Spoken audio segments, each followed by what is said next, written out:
কাছে সাক্ষাৎ করার জন্য এসেছেন। সুতরাং আপনি আমার জান্নাতটাকে দেখেন। আল্লাহ তাবারক ওয়া তাআলা নবী জান্নাতটাকে পরিদর্শন করার জন্য গেলেন। যাওয়ার পরে জান্নাতের ভিতরে যে নাজ নিয়ামত সৌন্দর্য এটা দেখে বিশ্বনবী আকৃষ্ট হয়ে গেলেন। বিশ্বনবী জান্নাত থেকে ঘুরে আসলেন। আসার পরে আল্লাহ তাবারক ওয়া তাআলা বিশ্বনবীকে বললেন, হে নবী জান্নাতকে কেমন দেখলেন? আল্লাহ রাব্বুল আলামিন নবী বলছেন, জান্নাত এত সুন্দর একটি জায়গা, দেখার পরে আমার কলিজা ঠান্ডা হয়ে গিয়েছে। আল্লাহ নবীকে বলা হলো, তাহলে কি আপনার উম্মতরা জান্নাতে যাইবে? আল্লাহ নবী বলেন, নিশ্চয় আমার উম্মতরা জান্নাতে যাইবে। আল্লাহ রাব্বুল আলামিন আবার বিশ্বনবীকে বলেন, আবার একটু জান্নাতের কাছে আপনি যা ঘুরে আসেন। আল্লাহ নবী জান্নাতে গেলেন। জান্নাতে যাওয়ার পর দেখেন চতুর্দিক দিয়ে আল্লাহ তাবারক ওয়া তাআলা কাঁটা তারের বেড়া দিয়ে রেখেছে। এই কাঁটা তারের বেড়া যুক্ত পথটাকে অতিক্রম করে জান্নাতে যাওয়া লাগবে। এটা কি কারোর কাছে সহজ ব্যাপার বলেন তো? আপনি এই যে বর্ডারে যখন যাবেন, বর্ডারে যাওয়ার পরে দেখবেন যে ভারত আর বাংলাদেশ সীমান্তে কাঁটা তারের বেড়া দেওয়া রয়েছে। এই কাঁটা তারের বেড়া অপেক্ষা করে ওই পাশে গেলে, আইনকে ফলো না করে ওই পাশে গেলেই কিন্তু সঙ্গে সঙ্গে ক্রসফায়ার করে আপনাকে হত্যা করা হবে। হত্যা করা হবে না? আপনি আপনার একজন প্রেমিক আছে অথবা আপনার একজন ভালো বন্ধু আছে, তাকে যখন আপনি একটা গোলাপ ফুল উপহার দিবেন, গোলাপ ফুলটা উপহার দেওয়া একটা ভালো কাজ। ভালো কাজ না? ভালোবাসার মানুষের কাছে গোলাপ ফুল নিয়ে গেলে কে না খুশি হয়? সবাই খুশি হয়। কিন্তু গোলাপ গাছে যে কাঁটা আছে, আপনি চিন্তা করছেন এই গোলাপ আমি উঠাবো, হাতটা ঢুকাবো গোলাপ গাছের কাছে, কিন্তু এই হাত ঢুকানোর সঙ্গে সঙ্গে আপনার হাত ছিঁড়ে যাবে, আপনার রক্ত বের হবে। এই ভয়ে যদি আপনি হাত না ঢুকান তাহলে গোলাপ ফুল তুলতে পারবেন? আল্লাহ রাব্বুল আলামিন বলেন, ইয়া আইয়ুহাল্লাযিনা আমানু হাল আদুল্লুকুম আলা তিজারাতিন তুনজিকুম মিন আযাবিন আলিম তু'মিনুনা বিল্লাহি ওয়া রাসূলিহি ওয়া তুজাহিদুনা ফি সাবিলিল্লাহি বিআমওয়ালিকুম ওয়া আনফুসিকুম যালিকুম খায়রুল লাকুম ইন কুনতুম তা'লামুন। আল্লাহ রাব্বুল আলামিন জানিয়ে দিলেন, এই যে তোমরা তোমাদের ভালো একটা ব্যবসার কথা বললাম, ওয়া তুজাহিদুনা ফি সাবিলিল্লাহ বিআমওয়ালিকুম ওয়া আনফুসিকুম, এই ব্যবসা তোমরা যখন করতে যাইবা তখন তোমাদেরকে কি করা হবে? টার্গেট করে করে তোমাদেরকে গুলি করে হত্যা করা হবে, হাত ভাঙা হবে, জেলখানায় নেওয়া হবে, বিভিন্ন রকমের অত্যাচার করে ইসলামকে কায়েম যে তোমরা যদি না করতে পারো, এই জন্য বিভিন্ন রকমের তোমাদের সঙ্গে শয়তানি করা হবে। এই বিভিন্ন রকমের ফাসনা ফাসাদ, বিভিন্ন রকমের জুলুম অত্যাচারকে উপেক্ষা করে যারা এই জিহাদের ময়দানে টিকে থাকতে পারবে, আল্লাহ তাবারক ওয়া তাআলা তাদেরকে জান্নাতের সুমহান মর্যাদা আল্লাহ রাব্বুল আলামিন দান করবেন। সম্মানিত প্রিয় উপস্থিতি, সূরা সাফ 10 নম্বর আয়াতে কারীম তেলাওয়াত করেছি। আল্লাহ তাবারক ওয়া তাআলা বলছেন, ইয়া আইয়ুহাল্লাযিনা আমানু হাল আদুল্লুকুম আলা তিজারাতিন তুনজিকুম মিন আযাবিন আলিম। আল্লাহ রাব্বুল আলামিন বলছেন যে, হে মুমিন বান্দারা, আমি কি তোমাদের এমন একটি ব্যবসার কথা বলবো না, যেই ব্যবসার মাধ্যমে তোমরা ইহকালীন কল্যাণ এবং পরকালীন মুক্তি পেতে পারো? এই ব্যবসা আমাদের ধরা দরকার আছে না? ইহকালীন কল্যাণ এবং পরকালীন মুক্তি, আমরা তো এটাই চাই, তাই না? ইহকালীন কল্যাণ এবং পরকালীন মুক্তি।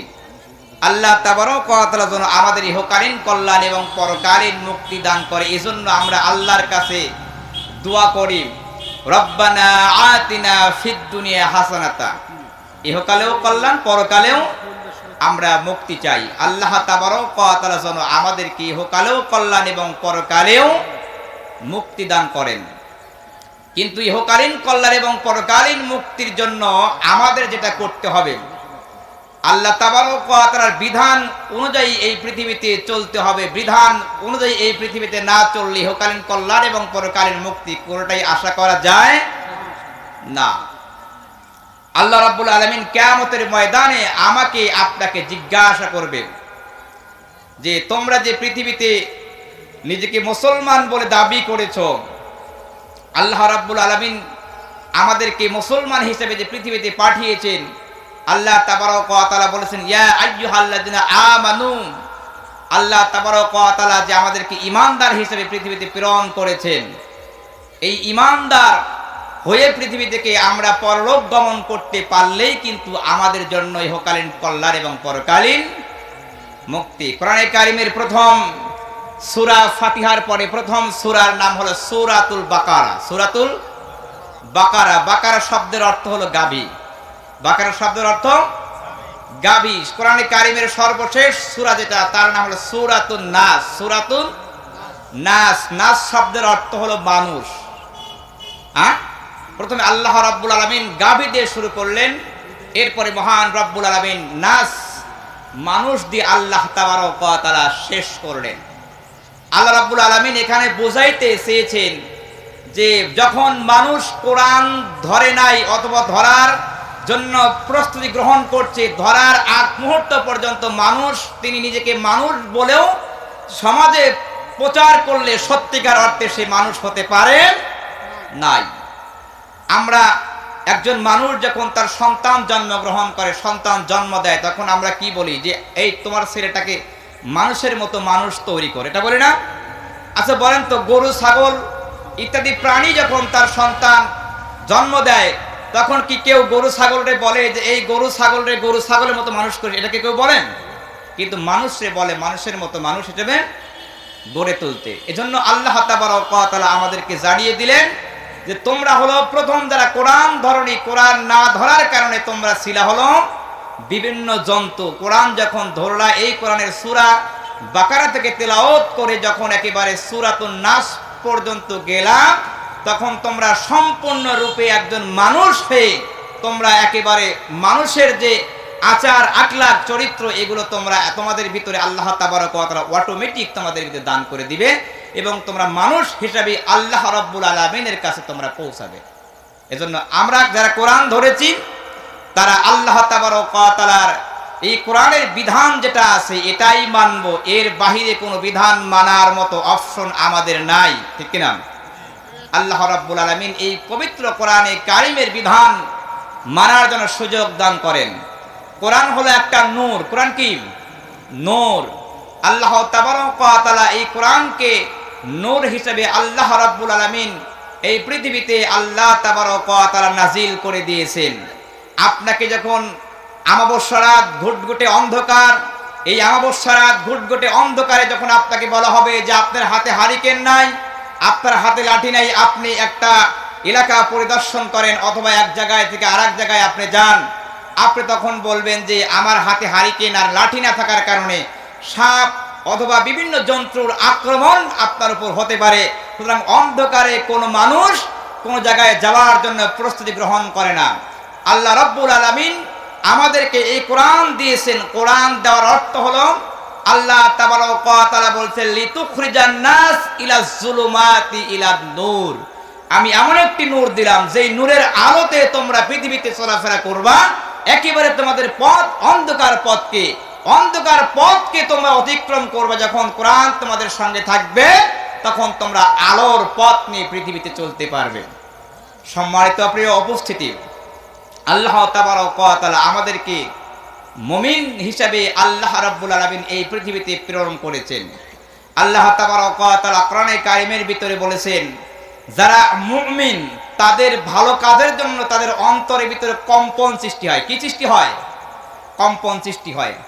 আল্লাহ রাব্বুল আলামিন পবিত্র কোরআনে কারিমের ভিতরে আল্লাহ সুবহানাহু ওয়া তাআলা সুন্দর করে আমাদেরকে জানিয়ে দিলেন, আমাদেরকে বুঝিয়ে দিলেন। আল্লাহ রাব্বুল আলামিন আমাদেরকে জানিয়ে দিলেন। আল্লাহ তাবারক ওয়া তাআলা বললেন ওয়াসিলাত কুলুবুহুম, তাদের অন্তরটা কম্পিত হয়, আর অন্তর কম্পিত হওয়ার কারণে ঘরে বসে থাকতে পারে না।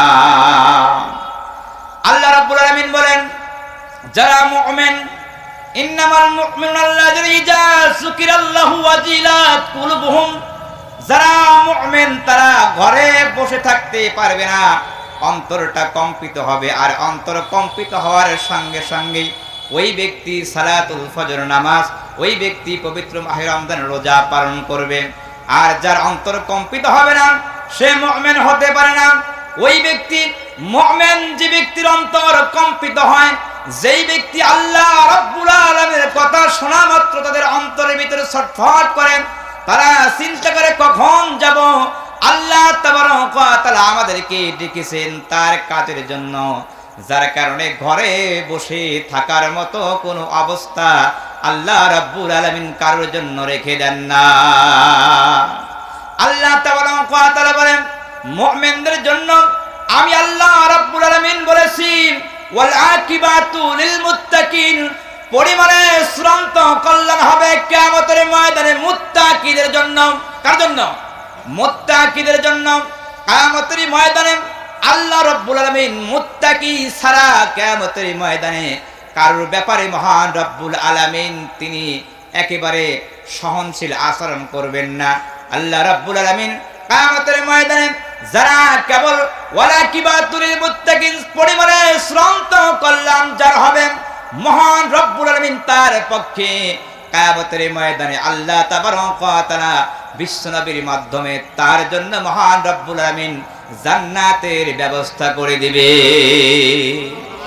আর যে সমস্ত বান্দারা দুনিয়াতে আল্লাহ রাব্বুল আলামিনের বিধান মানে নাই, আল্লাহ রাব্বুল আলামিনের আইন মানে নাই। আল্লাহ রাব্বুল আলামিনের আইন কি? শুধু নামাজ পড়া আল্লাহর আইন, শুধু নামাজ পড়া আল্লাহর আইন, নামাজ পড়া আল্লাহর আইন।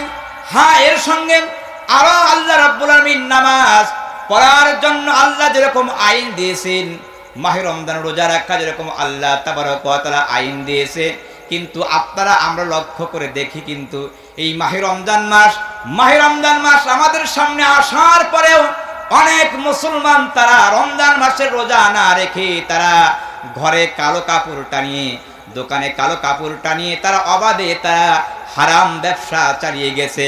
কিন্তু আমরা কি দুর্ভাগা মুসলমান, আমরা তাদের বিরুদ্ধে জিহাদ করতে পারলাম না, তাদের বিরুদ্ধে অ্যাকশন নিতে পারলাম না। অথচ যদি একজন দলের কর্মী দেখে তার দলের লিডারের উপর কোনো ব্লেম দেওয়া হচ্ছে, অথবা যদি কোনো দলের কর্মী দেখে আমার নেতার উপর কোনো আঘাত করা হচ্ছে, নেতার কথাকে ভায়োলেট করা হচ্ছে, নেতার কথা শুনছে না, সঙ্গে সঙ্গে আন্দোলন গড়ে তোলা হয়, তার বিরুদ্ধে আন্দোলন দিয়ে স্লোগান দিয়ে পুলিশ দিয়ে গ্রেফতার করানো হয়। কিন্তু কত দুর্ভাগা মুসলমান আমরা, আল্লাহ তাবারক ওয়া তাআলা যে আইন দিয়েছে ওই আইনকে আমরা মানি না, কিন্তু এই আল্লাহর আইন না মানা লোকেরা অবাধে তাদের সেই কাজগুলো হরদম চালিয়ে যায়। আমরা মুসলমানরা আমরা কোনো কিছু করতে পারি না, পারি করতে, বরং নিজের মাথাকে নত করে আমরা যাই। নিজের মাথাকে নত করে আমাদের যাওয়ার কথা ছিল না, আমাদের কথা ছিল যে আল্লাহ তাবারক ওয়া তাআলা ওয়া তুজাহিদুনা ফি সাবিলিল্লাহ, আল্লাহ রাব্বুল আলামিন বলেছে জান এবং মাল দিয়ে আমার পথে জিহাদ করো। আর জান এবং মাল দিয়ে আমার পথে জিহাদ করে যেই ব্যক্তি শহীদ হয়ে যাবে আমার আল্লাহ তাবারক ওয়া তাআলা বলেন তার জন্য কিয়ামতের ময়দান নয়, তার কবর থেকে আমি আল্লাহ রাব্বুল আলামিন জান্নাতে মেহমান বানিয়ে আমি আল্লাহ তাকে কবরে রাখবো। সম্মানিত প্রিয় উপস্থিতি, আল্লাহ রাব্বুল আলামিন এই কোরআনকে ভালোবাসতে মহব্বত করলেন। সাধারণ একজন মানুষ কিন্তু কোরআনকে মহব্বত করে সেও আল্লাহর কাছে বড় পর্যায়ের লোক হয়ে যায়। আবার একজন আলেম অথবা একজন হাফেজ, একজন জ্ঞানী মানুষ যদি কোরআনকে না মানে, কোরআনকে না বোঝেন, কোরআনের কথা না যদি সে মানে, তাহলে যত বড়ই শিক্ষিত হোক না কেন আল্লাহ তাবারক ওয়া তাআলার কাছে তার একেবারে বিন্দু পরিমাণ তার কাছে আল্লাহ রাব্বুল আলামিনের কোনো দাম নাই। আল্লাহ রাব্বুল আলামিন বলেন যেই ব্যক্তি আমার কোরআনকে মহব্বত করে ওই ব্যক্তি দুনিয়াতে গরিব হলেও আমি আল্লাহ তাবারক ওয়া তাআলা তাকে মহব্বত করে ভালোবেসে তার সম্মানটাকে আমি আল্লাহ রাব্বুল আলামিন উচ্চতার শিখরে পৌঁছে দেই। যেরকম আমাদের মুয়াজ্জিন ছিলেন হযরতে বিলাল, মুয়াজ্জিন হযরতে বিলাল কালো একজন কুচকুচে মানুষ, যার মুখ মোবারক কেউ দেখতে পারে না। অধিক কালো হওয়ার কারণে হাসলে পারে, কথা বললে শুধুমাত্র বিলালের এই যে আপনার এই যে দাঁত মোবারক গুলো দেখা যায়, তো এত কালো কুচকুচে একজন ব্যক্তি ছিলেন যিনি আল্লাহ তাবারক ওয়া তাআলা নবীর কাছে ইসলাম গ্রহণ করে কালেমা পড়ে মুসলমান হলেন। আর এই বিলাল যখন তিনি আল্লাহ রাব্বুল আলামিন যখন তাকে আরশে মোবারকে আল্লাহ তাবারক ওয়া তাআলা নবী যখন আল্লাহ রাব্বুল আলামিনের নবী যখন আরশ মোবারকে তখন সফর করতে গেলেন, আল্লাহ রাব্বুল আলামিনের যখন তার সন্নিকটে হয়ে গেলেন। আল্লাহ তাবারক ওয়া তাআলা বিশ্ব নবী দেখেন জান্নাতের ভিতরে যেন কার পায়ের শব্দ হচ্ছে। আল্লাহ পাকের নবী জান্নাতের ভিতরে যাওয়ার পরে জান্নাত থেকে দেখলেন। এই বিষয়ে আল্লাহ তাবারক ওয়া তাআলা আমাদেরকে সূরাতুল ইমরানের ভিতরে আল্লাহ রাব্বুল আলামিন জানিয়ে দিয়েছেন, যুইনা লিন-নাসি হুব্বুশ শাহাওয়াতি মিনান নিসাই ওয়াল বানিনা ওয়াল কানাতিরিল মুকান্তারাতি মিনাজ যাহাবি ওয়াল ফিদ্দাতি ওয়াল খাইলিল মুসাওয়ামাতি ওয়াল আনআমি ওয়াল হারস যালিকা মাতাউল হায়াতিদ দুনিয়া। আল্লাহ রাব্বুল আলামিনের নবী আল্লাহ রাব্বুল আলামিন বললেন, হে আমার নবী, আপনি আমার কাছে সাক্ষাৎ করার জন্য এসেছেন, সুতরাং আপনি আমার জান্নাতটাকে দেখেন। আল্লাহ তাবারক ওয়া তাআলা নবী জান্নাতটাকে পরিদর্শন করার জন্য গেলেন। যাওয়ার পরে জান্নাতের ভিতরে যে নাজ নিয়ামত সৌন্দর্য এটা দেখে বিশ্বনবী আকৃষ্ট হয়ে গেলেন। বিশ্বনবী জান্নাত থেকে ঘুরে আসলেন। আসার পরে আল্লাহ তাবারক ওয়া তাআলা বিশ্বনবীকে বললেন, হে নবী, জান্নাতটাকে কেমন দেখলেন? আল্লাহ রাব্বুল আলামিন নবী বলছেন, জান্নাত এত সুন্দর একটি জায়গা, দেখার পরে আমার কলিজা ঠান্ডা হয়ে গিয়েছে। আল্লাহ নবীকে বলা হলো, তাহলে কি আপনার উম্মতরা জান্নাতে যাইবে? আল্লাহ নবী বলেন, নিশ্চয় আমার উম্মতরা জান্নাতে যাইবে। আল্লাহ রাব্বুল আলামিন আবার বিশ্বনবীকে বলেন, আবার একটু জান্নাতের কাছে আপনি যা ঘুরে আসেন। আল্লাহ নবী জান্নাতে গেলেন। জান্নাতে যাওয়ার পর দেখেন চতুর্দিক দিয়ে আল্লাহ তাবারক ওয়া তাআলা কাঁটা তারের বেড়া দিয়ে রেখেছে। এই কাঁটা তারের বেড়া যুক্ত পথটাকে অতিক্রম করে জান্নাতে যাওয়া লাগবে। এটা কি কারোর কাছে সহজ ব্যাপার বলেন তো? আপনি এই যে বর্ডারে যখন যাবেন, বর্ডারে যাওয়ার পরে দেখবেন যে ভারত আর বাংলাদেশ সীমান্তে কাঁটা তারের বেড়া দেওয়া রয়েছে। এই কাঁটা তারের বেড়া অপেক্ষা করে ওই পাশে গেলে, আইনকে ফলো করে ওই পাশে গেলেই কিন্তু সঙ্গে সঙ্গে ক্রসফায়ার করে আপনাকে হত্যা করা হবে। হত্যা করা হবে না? আপনি আপনার একজন প্রেমিক আছে অথবা আপনার একজন ভালো বন্ধু আছে, তাকে যখন আপনি একটা গোলাপ ফুল উপহার দিবেন, গোলাপ ফুলটা উপহার দেওয়া একটা ভালো কাজ। ভালো কাজ না? ভালোবাসার মানুষের কাছে গোলাপ ফুল নিয়ে গেলে কে না খুশি হয়? সবাই খুশি হয়। কিন্তু গোলাপ গাছে যে কাঁটা আছে, আপনি চিন্তা করছেন এই গোলাপ আমি উঠাবো, হাতটা ঢুকাবো গোলাপ গাছের কাছে, কিন্তু এই হাত ঢুকানোর সঙ্গে সঙ্গে আপনার হাত ছিঁড়ে যাবে, আপনার রক্ত বের হবে। এই ভয়ে যদি আপনি হাত না ঢুকান তাহলে গোলাপ ফুল তুলতে পারবেন? আল্লাহ রাব্বুল আলামিন বলেন, ইয়া আইয়ুহাল্লাযিনা আমানু হাল আদুল্লুকুম আলা তিজারাতিন তুনজিকুম মিন আযাবিন আলিম তু'মিনুনা বিল্লাহি ওয়া রাসূলিহি ওয়া তুজাহিদুনা ফি সাবিলিল্লাহি বিআমওয়ালিকুম ওয়া আনফুসিকুম যালিকুম খায়রুল লাকুম ইন কুনতুম তা'লামুন। আল্লাহ রাব্বুল আলামিন জানিয়ে দিলেন, এই যে তোমরা তোমাদের ভালো একটা ব্যবসার কথা বললাম, ওয়া তুজাহিদুনা ফি সাবিলিল্লাহ বিআমওয়ালিকুম ওয়া আনফুসিকুম, এই ব্যবসা তোমরা যখন করতে যাইবা তখন তোমাদেরকে কি করা হবে? টার্গেট করে করে তোমাদেরকে গুলি করে হত্যা করা হবে, হাত ভাঙা হবে, জেলখানায় নেওয়া হবে, বিভিন্ন রকমের অত্যাচার করে ইসলামকে কায়েম যে তোমরা যদি না করতে পারো, এই জন্য বিভিন্ন রকমের তোমাদের সঙ্গে শয়তানি করা হবে। এই বিভিন্ন রকমের ফাসনা ফাসাদ, বিভিন্ন রকমের জুলুম অত্যাচারকে উপেক্ষা করে যারা এই জিহাদের ময়দানে টিকে থাকতে পারবে, আল্লাহ তাবারক ওয়া তাআলা তাদেরকে জান্নাতের সুমহান মর্যাদা আল্লাহ রাব্বুল আলামিন দান করবেন। বিশ্বনবী চলে গেলেন জান্নাতের ভিতরে। যাওয়ার পর দেখেন হযরত বিলালের পায়ের ধ্বনি জান্নাতের ময়দানে ওরে, জান্নাতের বাগানে বিলাল খটখট খটখট করে জান্নাতের ময়দানে দিয়ে বিলাল হাঁটে। আল্লাহ তাবারক ওয়া তাআলার নবী চোখে তার চোখ মুবারকে পানি চলে আসলেন। আল্লাহ রাব্বুল আলামিনের নবী আল্লাহ তাবারক ওয়া তাআলার দাওয়াত গ্রহণ করে ওইখান থেকে চলে আসার পরে বিলালকে ডাকলো, ও বিলাল, এমন কি আমল পৃথিবীতে তুমি করেছো যে আমলের কারণে আল্লাহ রাব্বুল আলামিন তোমাকে এত পছন্দ করেছে, এত ভালোবেসেছে? আমি বিশ্বনবী, আমি জান্নাতের ভিতরে তোমার পায়ের শব্দ শুনতে পারলাম।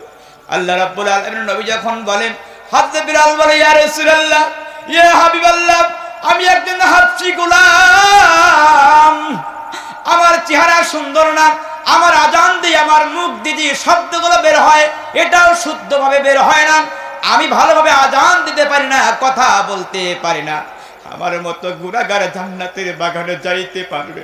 জান্নাতের ভিতরে আমার শব্দ শোনা যাবে? ইয়া রাসূলুল্লাহ, ইয়া হাবিবাল্লাহ, এটা আমি বিশ্বাস করি না। আল্লাহ পাক কেন বলেন, বেলাল এমন কি আমল করেছো যে আমলের কারণে আল্লাহ পাক তোমাকে পছন্দ করে, জান্নাতের ভিতরে তোমাকে জায়গা করে দিয়েছে?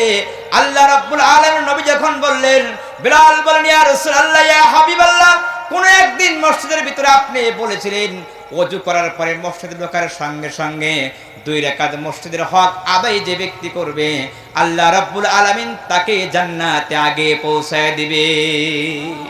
ইয়া রাসূলুল্লাহ, ইয়া হাবিবাল্লাহ, আমি ছোট্ট গুনাহগার মানুষ, আমি কালো হাবশী গোলাম, আমি যখন মসজিদে ঢুকতাম আমাকে 5 ওয়াক্ত আযান দেওয়ার জন্য মসজিদে প্রবেশ করতে হয়। ইয়া রাসূলুল্লাহ, ইয়া হাবিবাল্লাহ, যখন আমি মসজিদে প্রবেশ করতাম আল্লাহ, আমি জীবনেও কোনোদিন এই ওযু করে ঢুকে মসজিদে 2 রাকাত নামাজ না পড়ে আমি আমার কোনো কার্যক্রম শুরু করতাম না। আল্লাহর হাবিব বলে, বেলাল এই কথাটা তুমি মানার কারণে আল্লাহ রাব্বুল আলামিন তোমাকে জান্নাতের ভিতরে আগেই তোমার জন্য আল্লাহ রাব্বুল আলামিন জান্নাতের ভিতরে তোমাকে স্থান করে দিয়েছে। আমার প্রিয় ভাইরা, জান্নাতের ভিতরে মৃত্যুর আগেও আল্লাহ রাব্বুল আলামিন জান্নাতি মেহমানদেরকে কিভাবে জান্নাতে রাখবেন এটা আল্লাহ সুবহানাহু ওয়া তাআলা দেখিয়ে দিয়েছেন। সুতরাং আল্লাহ তাবারক ওয়া তাআলার মসজিদকে ভালোবাসলে, আল্লাহ রাব্বুল আলামিনের এই পবিত্র ঘরকে মহব্বত করলেন, আল্লাহ তাবারক ওয়া তাআলা এই ঘরটাকে মেরামত করলেন, সুন্দর করলেন, আল্লাহ সুবহানাহু ওয়া তাআলা আপনাকে আমাকে কিয়ামতের ময়দানে আল্লাহ রাব্বুল আলামিন সম্মানিত করবেন। আল্লাহ তাবারক ওয়া তাআলা আমাদের মর্যাদাকে আরো বৃদ্ধি করে দিবে, যার কারণে আমরা আল্লাহ রাব্বুল আলামিনের দ্বীনকে প্রতিষ্ঠা করবার জন্য, আল্লাহ তাবারক ওয়া তাআলার ঘরকে প্রতিষ্ঠা করবার জন্য আল্লাহ সুবহানাহু ওয়া তাআলা যে সম্পদ আমাদেরকে দিয়েছেন, এই সম্পদ তো আমাদের সম্পদ নাকি? আমাদের সম্পদ আছে নাকি? আমাদের কোনো সম্পদ নাই। আমার বলতে আমি নিজেও কিন্তু আমার নাম, আমার বলতে কি আমি আমার, বলেন তো আমি কি আমার? আমার বলতে আমিও আমার নাম। তার কারণ এই যে রমজান মাসের পরে ঈদের দিন বিভিন্ন রকমের খোরমা পোলাও, বিভিন্ন রকমের আপনারা ভালো জিনিস তৈরি করা হয়েছে, কিন্তু এই রোজার 1টি মাস রোজা রাখার পরে অনেক মানুষ কিন্তু অসুস্থ হয়ে পড়েছে। আচ্ছা, আপনার শরীরে জ্বর এসেছে, জ্বর আসার পরে আপনার বিবি, আপনি অসুস্থ হওয়ার কারণে আপনার বিবি স্বাভাবিক আপনাকে ভালো খাবার প্রেজেন্ট করবেন, দেখবেন ভালো খাবার আপনার সামনে থাকার পরেও আপনি ভালো খাবার খাইতে পারেন না। কেন পারেন না? আপনার মুখ তো আপনারই আছেন, আপনার হাত তো আপনারই আছেন, আপনার সব কিছু আপনার আছে, কিন্তু আপনি এটা খাইতে পারেন না। কেন খাইতে পারেন না? আল্লাহ রাব্বুল আলামিন আপনাকে খাইতে দেয় না, যার কারণে আপনার মুখ আপনার কথা শুনে না। এই যে সমাজে বিভিন্ন লোক আছে, আগে ভালোভাবে চলাফেরা করতো, ওঠা বসা করতো, কথাবার্তা বলতো, কিন্তু মাঝখানে প্যারালাইজ হয়ে গেছে। নিজের পাও নিজের কথা কি শুনে? আপনি ইচ্ছা করলে আপনার পাওটারে ফেলতে পারবেন, আপনার আমার কোনো ক্ষমতা নাই। একমাত্র সকল কিছুর মালিক যিনি, তিনি হলেন আল্লাহ রাব্বুল আলামিন। আল্লাহ তাবারক ওয়া তাআলা বলেন, আলাইসাল্লাহু বিআহকামিল হাকিমিন। আল্লাহু আকবার। আল্লাহ বলে, আলাইসাল্লাহু বিআহকামিল হাকিমিন।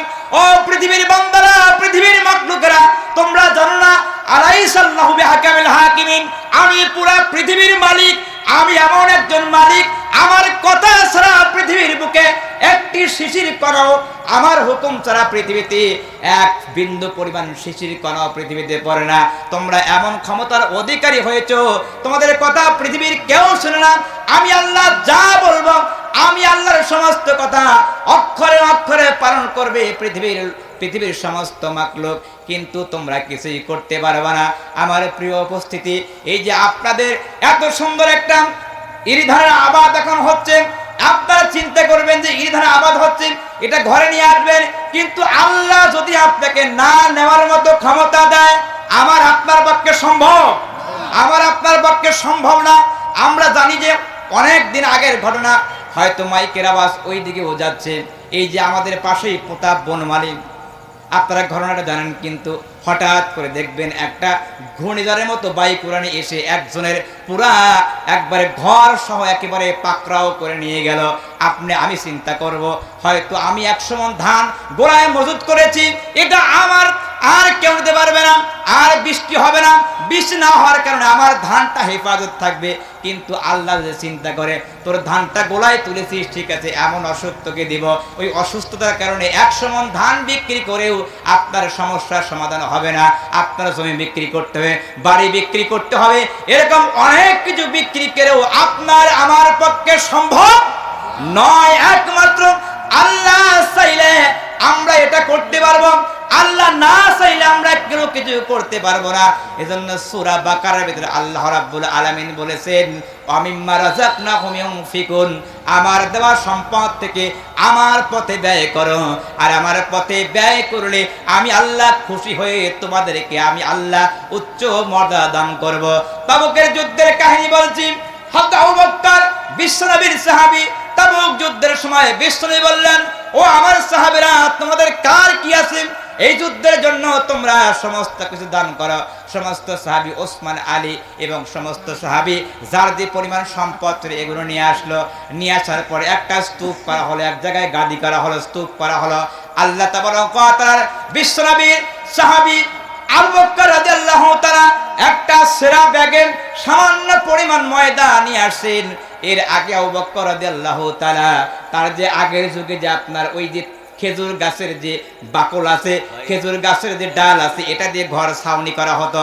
আবু বকর রাদিয়াল্লাহু তাআলা তার ওই খেজুর গাছের বাকল অথবা খেজুর গাছের ডাল দিয়ে বেড়া নির্মাণ করা, যেই বেড়া, ওই বেড়ার সঙ্গে আবু বকর রাদিয়াল্লাহু তাআলা হাত এইভাবে তিনি নাড়াচ্ছেন। আম্মা জান আবু বকর রাদিয়াল্লাহু তাআলার প্রথম মেয়ে আসমা বিনত আবু বকর, আসমা বললেন, আব্বা জান, আপনি এভাবে বেড়ার সঙ্গে হাত ভুলে আপনি কি খোঁজেন? আবু বকর রাদিয়াল্লাহু তাআলা বলছে, আমার কলিজার টুকরা মা, আমার মেয়ে, তুমি জানো না যে এই বেড়ার সঙ্গে, আসমা তুমি জানো না, এই বেড়ার সঙ্গে আমার মনে হয় আমি একটা সুচ গেঁথে রেখেছিলাম। আজকে তবুকের যুদ্ধের সময় বিশ্বনবী আমাদেরকে বলেছেন, আমাদের যার যা আছে তাতে কিছু পরিমাণ আল্লাহ তাবারক ওয়া তাআলার পথে দান করতে হবে। যার কারণে আমার মেয়ে আসমারে আমি খুঁজি, এই যে বেড়ার সঙ্গে সুচটা পাইলে আজকে সুচটাও বিশ্বনবীর দরবারে হাজিরি করতাম, ইসলামের জন্য উপকার হতো। আল্লাহ রাব্বুল আলামিন এই নবীর সাহাবী আবু বকর ছোট্ট একটা ঝোলার ভিতরে, ছোট্ট একটা ব্যাগের ভিতরে সামান্য পরিমাণ সম্পদ আল্লাহ রাব্বুল আলামিন নবীর কাছে হাজির করলেন, যেখানে তার সম্পদটা একেবারে নগণ্য, একেবারে স্বল্প পরিমাণ। বিশ্বনবী এই সম্পদটা সবার উপরে রাখলেন।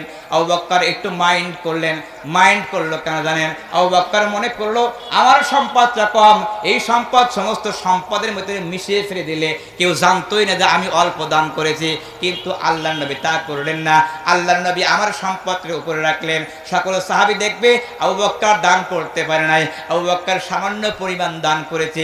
এটা নিয়ে সমস্ত সাহাবীরা তারা হয়তো ঠাট্টা করবেন, হয়তো তারা মনে মনে কি ভাববেন, এই চিন্তা চেতনার কারণে আবু বকর রাদিয়াল্লাহু তাআলা মাথাটা তিনি মাটির দিকে দিয়ে চুপ সরে বসে আছেন। বিশ্বনবী সাল্লাল্লাহু আলাইহি সাল্লাম বলেন, আবু বকর তুমি কেন মাথাটা নিচের দিকে দিয়ে আসো? আবু বকর বলে, ইয়া রাসূলুল্লাহ, ইয়া হাবিবাল্লাহ, আমার তো এরকম কোনো সম্পদ নাই, আমি আজকে বড় সম্পদ দান করব, কিন্তু বড় সম্পদ আমার কাছে নাই, আমি আমার সামান্য সম্পদ দান করে দিয়েছি। আবু বকরকে জিজ্ঞাসা করা হলো, ও আবু বকর, তুমি কি পরিমাণের সম্পদ দান করেছো? তোমার বাড়িতে আর কি পরিমাণের সম্পদ রয়েছে? আবু বকর বলছেন, ইয়া রাসূলুল্লাহ, ইয়া হাবিবাল্লাহ, আমি আমার যতটুকু সম্পদ ছিল আল্লাহর শপথ করে বলছি, আমি সব সম্পদটুকু আল্লাহর হাবিবের দরবারে আমি এনে দিয়েছি। আবু বকরকে বলা হলো, আবু বকর, তোমার স্ত্রী, তোমার সন্তানের জন্য, মেয়েদের জন্য কি সম্পদ রেখেছো? আবু বকর বলে, ইয়া রাসূলুল্লাহ, ইয়া হাবিবাল্লাহ, আল্লাহর কসম করে বলছি, আমি আমার ঘরে বিশ্ব নবী আর আমার স্বয়ং আল্লাহ পাককে রেখে এসেছি, আর আমার ঘরে সামান্য পরিমাণ সম্পদ আমি রাখতে পারিনি। আল্লাহ পাকের হাবিবের দু চোখের কণা দিয়ে বিড়বিড় করে পানি ঝরছে। আমরা আবু বকরকে গরিব মনে করতে পারি, কিন্তু আবু বকর গরিব ছিল না, তিনি কিন্তু অনেক সম্পদের মালিক ছিলেন এক সময়। কিন্তু বিশ্বনবীর প্রথম জীবনের বন্ধু এবং প্রথম জীবনের আমার বিশ্বনবীর ইসলাম গ্রহণ করার কারণে আবু বকরের সম্পদগুলো বিভিন্ন জায়গায় ইসলামের জন্য ব্যয় করেছে। ব্যয় করতে করতে করতে করতে এমন পর্যায়ে হয়ে গেছে আবু বকরের আর কোনো সম্পদ নাই। আবু বকর বিশ্বনবীর কাছে সামান্য পরিমাণ সম্পদ নিয়ে আসার কারণে আল্লাহ রাব্বুল আলামিন জিবরাইলকে জানিয়ে দিলেন, ও জিবরাইল, তুমি আমার বিশ্ব হাবিবকে বলে আসো, আজকে ওসমান দান করেছে, আজকে আলী দান করেছে, আজকে অন্যান্য সাহাবী দান করেছে, আমার আল্লাহ সকলের দানটাকেই কবুল করে নিয়েছে। কিন্তু এই দানের মাঝে সবার দানের চাইতে আল্লাহ তাবারক ওয়া তাআলা আল্লাহর নবীর সাহাবী আবু বকরের দানটাকে আল্লাহ রাব্বুল আলামিন এত পছন্দ করেছে। আবু বকরের দানের সমপরিমাণ দান, আবু বকরের দানের সমপরিমাণ এত বেশি দান যারা করেছে তাদের চাইতেও বিশ্ব নবীর এই সাহাবীর দানটাকে আল্লাহ রাব্বুল আলামিন আরশে বেশি পছন্দ করেছে। তাহলে দান অনেকেই অনেকভাবে দান করতে পারে, কিন্তু রক্ত ঘামানো টাকা, হালাল টাকা দান করা কিন্তু একেবারে চারদিখানি কথা না। যার কারণে আমি এই সাতবাড়িয়া মসজিদে ইমামতি করেছি, আমি জানি যে আপনাদের অবস্থা কার কিরকম, সবার অবস্থা সম্পর্কে আমার কিন্তু দৃষ্টি আছে। সুতরাং আপনারা এই মসজিদকে উন্নত করবার জন্য এই দায়িত্বটা হলো আপনাদের না। এই মসজিদ কিন্তু অন্য এলাকার লোক যারা দিবে, এটা হলো আপনাদের জন্য বোনাস। সুতরাং আপনাদের ঘর, আপনাদের বাড়ি, এটা আপনারাই নির্মাণ করবেন। আল্লাহ রাব্বুল আলামিন আপনাদেরকে এই ঘরটা উপহার দিয়েছে এবং আপনারা এখানে নামাজ পড়বেন। যদি এলাকার মানুষ যদি সমৃদ্ধভাবে এই ঘরটাকে উন্নয়ন করতে চান, তাহলে কেউ কিন্তু এই কাজে কিন্তু বাধা হয়েও দাঁড়াবে না, আবার আপনাদের এই কাজটা থেকেও থাকবে না। অন্য জায়গা থেকে পাবেন, হ্যাঁ এটা বোনাস, কিন্তু নিজেদের ঘর তৈরি করার ক্ষেত্রে নিজেরা আল্লাহ তাবারক ওয়া তাআলার পথে আপনারা ব্যয় করুন। এই ব্যয়টাই হবে কিয়ামতের ময়দানে আপনাদের জন্য নাজাতের দরিয়া। আল্লাহ তাবারক ওয়া তাআলা মানুষ মারা গেলে ইল্লা মিন সালাসা, তিনটা আমল থাকে। কটা আমল? তিনটা আমল থাকে। একটা হলো সাদগায়ে জারিয়া, এই সাদগায়ে জারিয়া করবে নেক সন্তান। কারা? নেক সন্তান। দ্বিতীয় নম্বর নেক সন্তান, এই সাদগায়ে জারিয়া নেক সন্তান করবে। এই নেক সন্তান দান করার কারণে আল্লাহ তাবারক ওয়া তাআলা আপনার বাবা এবং আপনার মার কবরে আযাব আল্লাহ রাব্বুল আলামিন মাফ করে দিবে, তাদেরকে জান্নাতি মেহমান বানাবে। এজন্য আপনারা, আমরা আমাদের পকেট থেকে যে টাকাগুলো আছে, আমাদের যে ধান আছে, আপনারা পারলে এখনো সিমেন্টের প্রয়োজন আছে, যেহেতু আপনাদের ফ্লোর এবং ওয়াল কোনটাই পরিপূর্ণ হয়নি। টাইলসের ব্যাপারটা আমরা পরে ধরলাম, কিন্তু ফ্লোরে তো আপনাদের এখন পাকা করতে হবে, আপনাদের এই যে ওয়ালে আপনাদের এখনো সিমেন্ট ব্যবহার করতে হবে। এজন্য আপনাদের পক্ষ থেকে কোন ব্যক্তি আছেন যে এখন 5 বস্তা সিমেন্ট অথবা 5,000 টাকা অথবা 2,000 টাকা অথবা 1,000 টাকা দিবেন, এরকম ব্যক্তি একটু আমার কাছে আসেন। যদিও আমি আপনাদের এখন বর্তমান ইমাম না, কিন্তু সাবেক ইমাম, কিন্তু আমি সবসময় আপনাদেরকে ভালোবাসি। আপনাদের উপর আমার কোনো ধরনের রাগ বা কোনো ধরনের কোনো কিছু নাই। তার কারণ আমরা ইমাম মানুষ, এক জায়গায় ইমামতি করব, সেখান থেকে আরেকটা ট্রান্সফার হবে, এটাই স্বাভাবিক। ঠিক আছে, যাই হোক, অতীত নিয়ে আমি কোনো কথা বলবো না, ওদের কি হয়েছে আমার সঙ্গে এটাও বলবো না, সবার ভালো জানা আছে। এখন আমাকে এখানে দাওয়াত করা হয়েছে, আমি কিন্তু রাগ গোসা করি না যে সাতবাড়ি থেকে আমাকে বের করে দেওয়া হয়েছে, এই জন্য কিন্তু রাগ গোসা করে আসবো না বা কথা বলবো না, এরকম কিছু না। যার কারণে আপনাদেরকে হৃদয় দিয়ে ভালোবাসি।